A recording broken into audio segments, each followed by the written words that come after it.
Welcome to Search for Signs. My name is Gary Willing. If this information interests you, please press the like and subscribe button and press the bell for notifications. Well, good day to you. It is the last day of November 2020, and I hope you're having a great day wherever you are. And I hope that you are looking forward to December, because if you are not looking forward to December, you better start, because it's coming whether you like it or not. Now, if this is your first time ever listening to this channel, I do want to thank you and welcome you. We have over 300 videos where we talk about the emergence of Maitreya and the Masters of Wisdom. Of course, we talk a little bit in greater depth through these videos about who and what Maitreya is, why are the Masters returning now to the everyday world, and what it means for you and me and everybody else.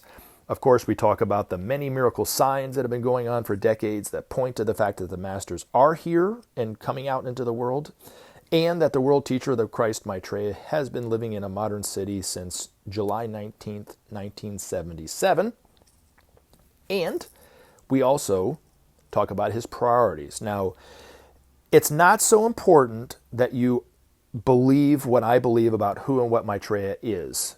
It's more important to see the sanity of his solutions. And that's the reason why Maitreya is speaking on TV in incognito right now and has been for over a decade. Not claiming to be Maitreya, not claiming to be the Christ or the Imam Mahdi or anything other than just a concerned person for helping humanity solve the problems that they've created for ourselves, right? So that's why he's on TV, not declaring himself as anything but just an ordinary person. But his biggest priority for humanity is that humanity must create true and lasting peace. Now, if you're like most people, of course, you're going to say, there's no possible way that we could ever create peace, right? There's too much wars, too much bloodshed, the violence is too great. Nobody's getting along, there's divisions in the world, or the world's too divided, and so forth. Well, Maitreya says the problems of the world are real but solvable. Man just must act and implement its will. The other way he puts it is, without sharing, there could be no justice. Without justice, there could be no peace. And without peace, there could be no future for humanity. So the first thing I think that each one of us should do to help bring about peace is we must look at it as our very survival depends upon it. And that the key to the future, for not only our future, but our future generations, is that we must create peace. And then we have to go back and look at what Maitreya is talking about, the principle of sharing. What does that really mean? Well, is it socialism? Is it communism? No, that's not what he's talking about. There's no isms involved in this. It's just a natural process of taking the excesses that are literally wasting in a country, going bad a lot of the time, especially if it's food, and freely giving it to other countries that might need it. And then those countries, through whatever they have as excess, can give what it has back as payment for those things. So it's kind of like a bartering or a lease lend kind of process, I guess, is one way of looking at it. But that process, the principle of sharing, will eventually bring about true justice, which is what so many millions of people are marching for every single day now. Marching for peace all around the world. I mean, marching for justice all around the world, but they don't know how to get there, right? They just want justice, which is it's a noble cause. But the first step must be, we must share the resources of the world. They're missing that first step, and how important peace must be even for us to try to solve the environmental problem that is raging on, right? And we must learn to trust one another. Or we can't even solve that problem. So it really is key. And I know a lot of people, especially in the United States, don't like to look at the principle of sharing. They like to skim over the top of it. It doesn't mean nothing. Well, it does mean something, because our very survival depends upon whether we can do this or not. So if you ever want to ask yourself what you can do to help, look at, first and foremost, look at the need to create peace as a survival technique, right? So anyway, hopefully that helps. Now, of course, we have questions that we cover in these videos, and that helps to kind of, dig a little deeper into these, what we talk about with Maitreya and the Masters of Wisdom. And I do want to thank those people who have asked questions, not only in this video, but in the past, and invite you to ask questions by posting your question as a comment. And then that helps keep the conversation going. And then, of course, if you have comments that you like to ask or post in there, as long as they're kind of relevant, I'll leave them up. If they really can add to the discussion, I'll comment on it a little bit. But I do want to thank you. Even if I don't agree with what you have to say, I do want to thank you as well. So let's get on into the questions. All right, so the first comment comes from, it says, I can't wait to see this happen. Maybe at the end of the tribulations 2024. And he's referring to the video that he's put up. It's a little intro video. It says, what if I told you the Christ had already returned? So, Mr. Barham, I would love to say that you're wrong, that it's going to be sooner than 2024, but humanity's pretty inert, man. So, I mean, hopefully it's by 2024 at the very least, the outset, but I really am hoping that it's sooner than that. It won't be until humanity realizes that their survival depends upon it, that they'll do anything with this. Now the one thing that I think that we don't really take into consideration when talking about these really disruptive and radical changes, like peace, right? I mean, how radical can you think, and be? Maitreya is the Lord of Love. He's not declaring himself as that on TV. He's not declaring himself as some spiritual avatar or the master of all the masters or the Christ waited by the Christians or the Imam Mahdi waited by the Muslims or whatever. He's just, like I said, claiming to be an ordinary person. But he is speaking, he is the Lord of Love. You can't take that away from him. And so when he speaks, even though it's very simply and people aren't really recognizing maybe the words that he's saying, he is speaking heart to heart to millions of people at a clip. And that love that he has affects people. One of the masters told a friend of mine, it's easier for people to change when surrounded by love. So his love knows no other equal. Really, it's a law in and of itself. So when he's, like I said, when he's speaking, it's penetrating the hearts of those people. And Maitreya knows that within the hearts of every single person on this planet is the longing for peace and unity. So he's speaking to that in some kind of way, but in a very simple way that intellectually people aren't picking up on it, but they're definitely should be being affected by his energy and his love for sure. So hopefully that helps. All right, so the next question says, Hannah Newman wrote in New Age, Missionizing in Jewry, a chapter of her book, The Rainbow Swastika, a report to the Jewry on New Age anti-Semitism. One of Steiner's early occult colleagues, L. Ron Hubbard, started his own cult of Dianetics, which teaches that all human misery was caused by the space tyrant Xenu, who transported people to Earth 75 million years ago, dropped them into volcanoes, and exploded hydrogen bombs on them. I'm going to stop real quick. There's a gentleman who listens to this channel from time to time, and he comments a lot. His name is Tao Zenchi. Tao, I think that's right up your alley, buddy. So maybe you want to read some L. Ron Hubbard books, because you seem to be out there like that. All right, it says, Hubbard identified himself as a new Maitreya, competing with the Theosophical Society's choice at the time, Krishnamurti, chosen by the Ascended Masters to bring mankind the solution. That gave me the thought that maybe there is more than one person claiming to be Maitreya, so perhaps, even though I am convinced by your replies to me that Maitreya and who Alice Bailey talked about is not the Antichrist, there's a different person who claims the same title, Maitreya, who could be the Antichrist. I know from your previous statements that you do not believe the Antichrist is a person, but just an energy. I'm just stating what I think on that. But I would like to ask if it is possible there are other people who claim to be Maitreya besides the one you know of and who Alice Bailey and the Master Jawal Kuhl discussed. It certainly is conceptually possible for there to be rival claimants to the title. There was at least one case where there were two people claiming the title at the same time, L. Ron Hubbard and Krishnamurti. So, do you think there could be others claiming the title today besides the one you know of and who Alice Bailey and the Master Jawal Kuhl discussed? Absolutely, 100%. Now, Sir Robert Lawrence, I do want to say that your question is going to lead me into the article that I'm going to read from Benjamin Creme's Master entitled True and False Christs, because he talks about this. But yes, of course, just like there are people who think they're Jesus, or people who probably think they're the Imam Mahdi. I don't know if there's anybody that goes around thinking they're the Buddha, but I'm sure there are, right?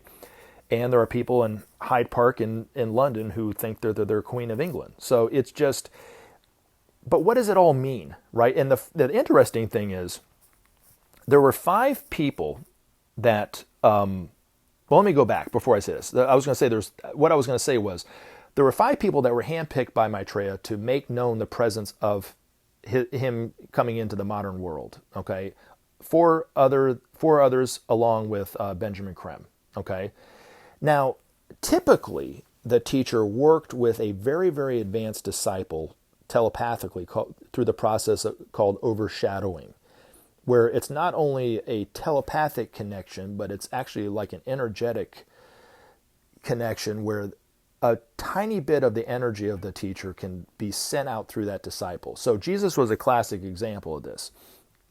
He was a very, very advanced disciple at the time that he lived in Palestine. He was chosen and worked and trained under the master of all the masters, Maitreya, to be the vessel for the world teacher for the age of Pisces, which is now coming to an end. And that age-old process of a, very advanced disciple being the vessel for the world teacher happened at the beginning of every single age since the masters retreated and left the public eye. And so rather than the teacher himself doing it, it was always a very advanced disciple. So the Buddha, the Gautama Buddha, the Buddha worked through the Gautama Buddha in the exact same way. And there was Rama, Mithra, Zoroaster, Hercules were other world teachers that were there at the time teaching humanity, giving them another step in the right direction, hopefully. But it was a process that has now kind of come to an end. And the reason is because, and this is the reason why I'm talking about this with a couple things, about the false Christ, but also in terms of Krishnamurti. Krishnamurti was being trained in the exact same way that Jesus was trained 2,000 years ago to be the vessel for the world teacher Maitreya. And it was hoped when he was being trained that the masters would come back in another 1,000 years from now. That would be when all of us would be ready to experience the wisdom and the love and the teachings of these masters. And what happened was the Antichrist energy was sent out through the Axis powers, and it was really defeated. It wasn't destroyed, but it was defeated at the end of World War II. But the other thing that happened was the United States developed the atomic bomb and then used it, right? Well, when that happened, the masters who can see the future and all the myriad possibilities that could happen, they saw as a very real possibility that we could destroy ourselves through the use of the atomic bomb. So then Maitreya had to come, and he made the announcement through Alice Bailey that he would have to come back as the world teacher, and not like they used to do with a disciple like Krishnamurti.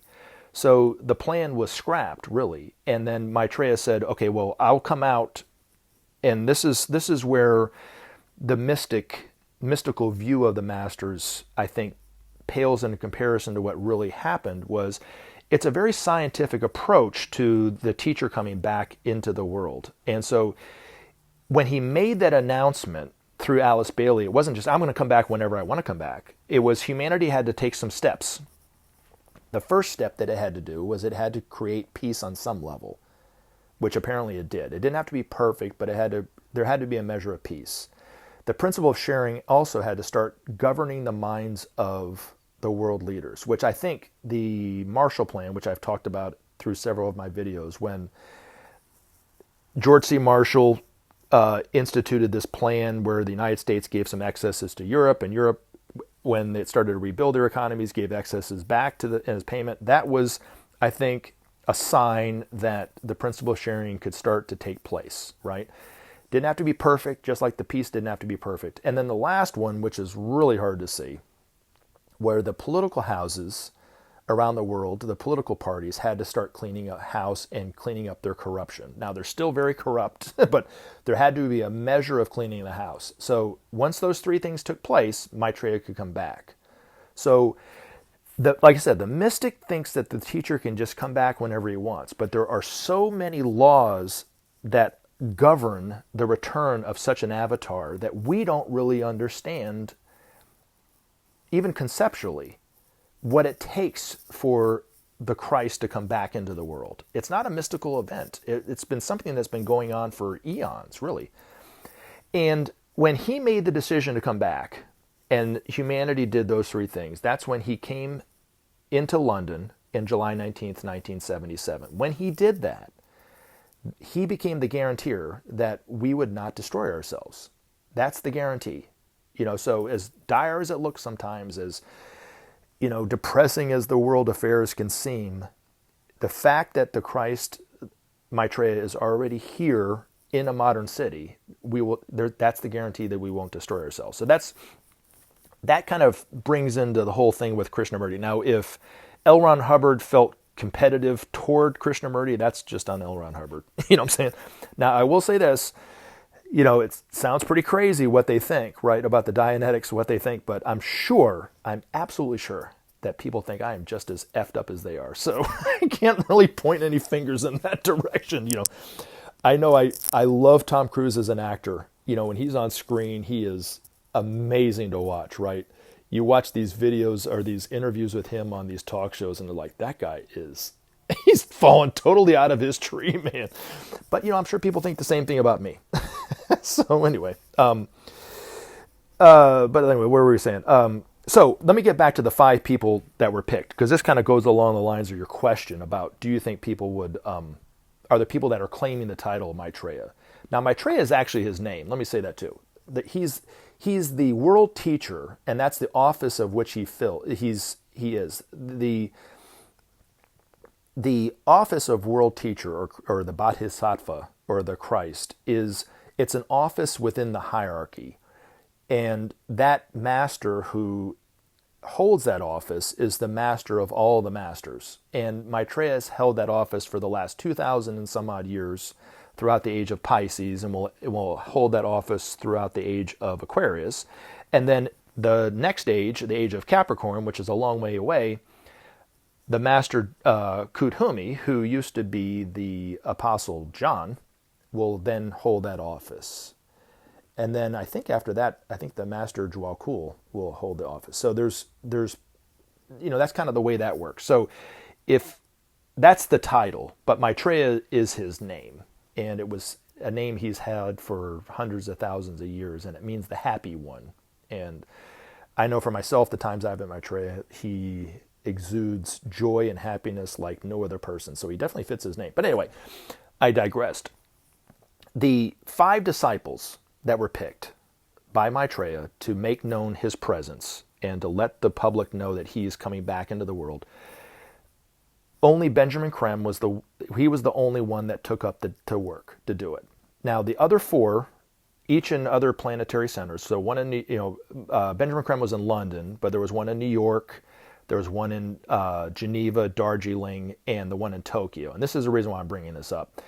Is the one in Tokyo is the only woman of the group, and the way that she was approached by Maitreya apparently created this illusion within her that she was Maitreya. So she actually believed, and I don't know if she's still alive or not. She must be pretty old because she was asked back in the mid-70s, to do this. Maybe she is, maybe she isn't. I don't know. It doesn't really matter. But for decades, she's thought she is Maitreya, and she has thousands and thousands and thousands of followers who think that she's Maitreya come back. So are there people who think they're Maitreya and they're competing? Absolutely. So, but it leads me to the other thing about true and false Christs.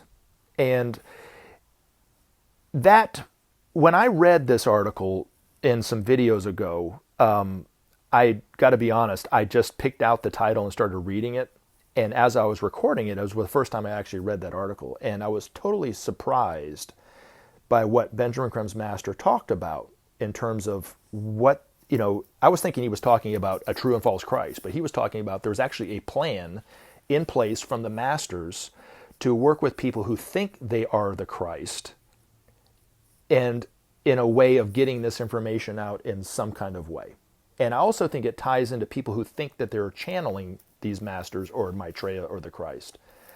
And there's somebody who keeps bringing up this woman, Tatiana Moksha, who has messages and stuff. And I'm not saying that she is or she isn't, but people who claim to channel these masters usually are just channeling their own subconscious or a disincarnated entity. They're not actually channeling one of these masters. But there's probably a reason why they're doing it. And I know personally somebody he's passed away now, so I can talk about him. His name was Wayne Peterson. And I knew Wayne for years. Met him, drove him around when he was here in Atlanta. And he kind of went off on this tangent that he was channeling Maitreya and giving all these wonderful teachings, and I'm putting wonderful in quotation marks, these teachings from Maitreya, but they're all coming from his own subconscious. And a lot of the people in the Sharon National group who knew Wayne were quite alarmed with the fact that he was doing this. And Benjamin Creme's master said to Ben, and I think even Ben was quite upset about it for a while, and his master said, no, don't worry about it, don't worry. He's letting people know in his own way about the masters. And this kind of talks about it, this article that I read. So hopefully you'll see the connection, not only Robert, but others, about what you're talking about. But it's entitled True and False Christs. And he says, from time to time, a master may take upon himself the task of inspiring large numbers of people who, strictly speaking, do not constitute his immediate group. This is frequently done when an opportunity arises whereby his thoughts and plans can gain wider recognition and response. Today, several masters are involved in an attempt to influence constructively many not fully prepared for this stimulus. The hazards are obvious. Overstimulation, negative reaction, glamorous misunderstanding, all are possible. Nevertheless, much can be achieved with a carefully selected group whose aspiration is high and whose priorities are sound. At the present moment, for example, there are many well-meaning individuals who consider themselves to be the Christ, the Lord Maitreya, or the Messiah, and who await a call from humanity to come forth. Their presence indicates that humanity is prepared to see the Christ, that the message of his coming has gained acceptance, and that the time for his return is nigh. Responding to the unusual stimulus, their hearts react ahead of their minds, and they feel called and destined to fulfill the Savior's task. That they could not possibly do so is not important. Only the few believe them in any case. Nevertheless, they act as a signal to many that the time is ripe for the appearance of the teacher, and so help to establish the climate of expectation and hope. Well known or not, they keep before the public the idea of the Christ return and strengthen the hand of those who work with him. Needless to say, media representatives enjoy this manifestation more than most. With impunity, without commitment, they can safely publicize these quote-unquote messengers of God, unquote, sure in the knowledge that no one takes them seriously, no one is offended or shocked, none feel threatened or betrayed. In the face, however, of the presence of Maitreya himself, these same media workers know not what to think or do. More and more, and against their better professional judgment, they are coming to realize the truth that the Christ is in the world, working behind the scenes to bring about the changes which daily dazzle all beholders. They resent his apparent inaccessibility and understand not at all the laws which govern his emergence into the world of men. They fail to comprehend their role in the emergence and stand baffled, awaiting events to which they can react. Soon these events will galvanize the networks to action. Soon the world's reporters will flock to certain cities where many will have seen the Christ. There they will find the quote-unquote proof they seek, and following their story, they will make known his presence to all men. So, Robert, hopefully that answers it, but I was going to point out to you a couple things. First of all, where is it? It seems like the masters use people like that because they know that they can kind of get this information out there where people won't be quite as triggered as they would be if it was really about the truth about the Christ. So a lot of times people laugh about it. Somebody thinks they're the Christ or this, that, and the other. But he's saying it's actually a sign that humanity is ready, right? Now, the other thing, too, that in terms of somebody else, now I know you were talking about could somebody be the Antichrist saying they're Maitreya. Again, I got to fall back on what I think has to do with, the Antichrist, what the Antichrist really is. It's an energy, right? So is there another person that's going to come out that's going to be the Antichrist? No. I mean, if you really looked at the qualities of the Nazis, right? They really represent what people think the Antichrist would be, I think. But anyway, the other thing is, when it comes to really identifying Maitreya, it's not so much important to really identify him. That's why Ben's master even talked about the frustration that the media has about his inaccessibility. They don't understand the laws that it takes with this avatar coming back, with the Lord of Love coming back in the way that he is. And even people who listen to this channel are very frustrated with the fact that it's been 10 years, Maitreya's been on TV, they haven't recognized him yet, and why, therefore he must not be true. They maybe want it to be true, and that's why they're frustrated about it, and those kind of things. We don't understand the laws in which he has to work. The law of cause and effect, the law of harmlessness, and so forth. Those are the two biggest laws that really, and human free will, really impact how Maitreya works. Those actually three laws, excuse me. But the one thing that will be key, when Maitreya starts to really speak out in a way that people start to intellectually pick up on the fact that could be something, he could be somebody special. He could be Maitreya if they've heard this information. When that starts to happen, and the wave of enthusiasm and who he is and what he's talking about, of course, will naturally start to really pick up, right? But it won't really be until he declares himself on the day of declaration, where he speaks directly to humanity telepathically, and he declares himself that way.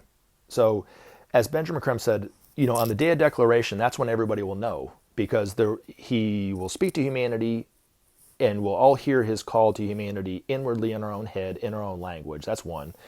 There will be this sense that energetically we will feel the Christ energy, even physically. He said it will be as if he embraces all of humanity. That's number two.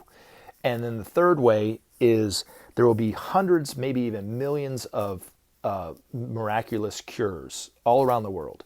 And he said those three reasons that we will all know that man, and only that man, is Maitreya, the one awaited by all the world's religions. So that will be the sign, you know what I mean?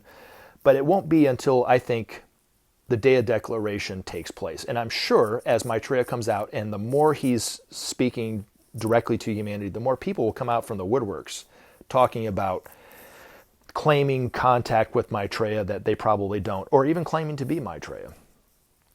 Stammering, trying to get in the limelight that way and so forth. I'm sure it's going to happen, and Maitreya will very steadily, very quietly go on with his message, because it's not about his getting attention. It's about us and the need to create peace, the need to end hunger, the need to,